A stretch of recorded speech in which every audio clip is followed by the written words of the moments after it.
Okay, yeah, that's me, Steve Lyon. I work for the WSU Bread Lab under the direction of Dr. Stephen Jones.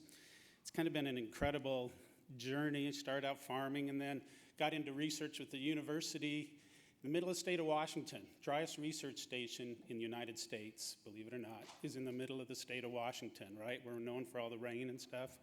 It's a rain shower. They get about 8 inches a year. From there, we went over to Pullman. I was there with Steve Jones for about 20 years. We bred for commodity wheat. Entire eastern side of Washington is about 2.2 million acres, various rainfall zones. We bred for that, and I'm embarrassed to say I never sampled the grain, the products we made. It was just commodity. It all got shipped overseas, who cares? As long as you got good yield, that it had the right functionality, we didn't care. Never thought about flavor or anything. Steve Jones has offered a job. He was directing that to come over here and direct a research station up in Mount Vernon, Washington. It's about an hour north of here, kind of about halfway between here and Canada. It's an area that's known for its tulip bulbs, for fresh market potatoes, all kinds of different vegetable seeds, but not wheat at all. And so that's what we thought we'd be working on, or he did. I stayed there and ran the program for a year, and then he invited me to come over here, work with him, and it's been an incredible journey. Let me get on to what's happening here. So what is our part? We breed, we said non-commodity. Not that these varieties we develop can't go into the commodity market, but do you realize the freedom that that gives you when there's no rules? You don't have to stay in a certain box. For me, the first year or two was kind of scary. I mean, really, what do? We would always played by certain rules, and now there's no rules. Just go breed wheat, get what's best. Well, the first thing they told us, and you've probably always heard, is that you can't breed wheat in high rainfall areas. That's why they grow it out in Kansas and the dryland, especially bread wheat. It has to be from a dryland area. Don't tell us you can't do something. Guess what we'll do? We're going to try it. We did. We had a variety we developed in eastern Washington that really does quite terrible over here. But a baker here in Seattle, been baking bread, has a large company for about 30 years, said he'd never tasted anything like it. But he described it as having hints of chocolate with spicy overtones. And do you know how many requests I get now to develop a variety for chocolate wheat? You know, I want this chocolate bread. Can you make me some chocolate wheat? It's just strange. I always tell them, find me the brown cow that gives the chocolate milk, and maybe I can do it. And so, away it goes.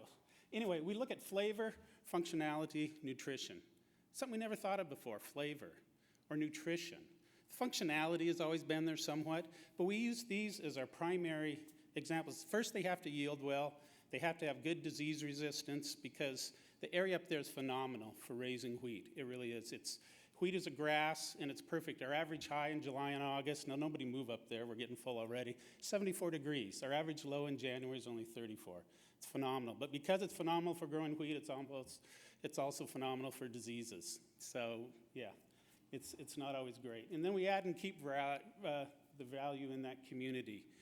Because of the work that we've done, and we had to move out of our office at the research station into the port. We went from 600 square feet to 12,000 square feet facility.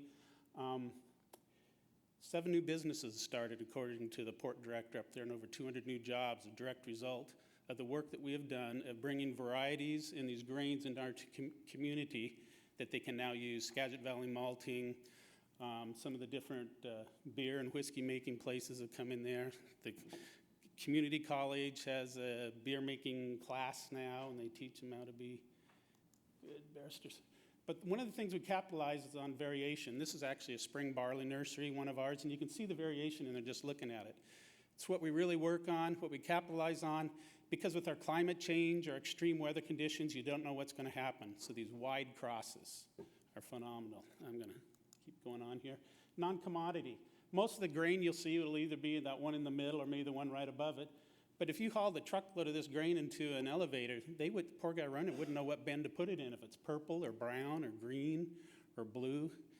And the artisan bakers up there are loving these things. So one of the things we're working on, we talk a lot about, and we'll be talking later on landrace or heritage varieties. This is about a third of a wall of some of the heritage varieties I've brought in and tested. I get things from all over the world, from clear back, they don't know how old some of them are, up to the modern ones.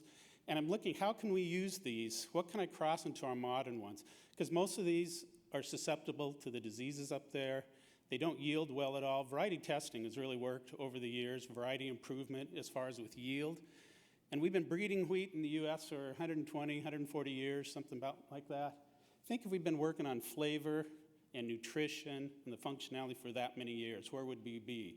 Because we're just up there, phenomenal yields we can get now, but everything else has been pushed to the back. But we're trying to change that. That's what we're trying to disrupt. In fact, just this last fall, we brought 3 varieties in that all do quite well agronomically. How do we decide which one to do? We had our bakers bake them, and we taste tested them. And really, the best taste testers are about your 4th or 5th graders. Get them because they tell you exactly what they think. They don't try and hold anything back. And you get your best advice from them of what actually works. Problem is, there's 12 of us that tasted these, and it came out 6-6 on which ones we like best. So, and then this is some of the colored grains that we're doing, purple barleys. I mean, you could sell this just as an ornamental up there. It's just phenomenal, the beauty. And then Laura mentioned the grain gathering we have each year. And this is actually an Instagram post somebody put up that I thought whoever Mountain Bread was, they are very eloquent.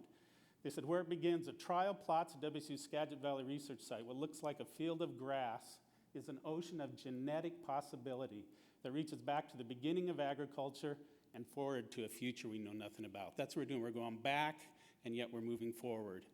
And it's very freeing. It's kind of scary, but these people go out, and they actually go out at 4:30 in the morning and go on field walks with Dr. Jones. I mean, it's pretty amazing what they do up there. But yeah, we're going back, we're looking forward.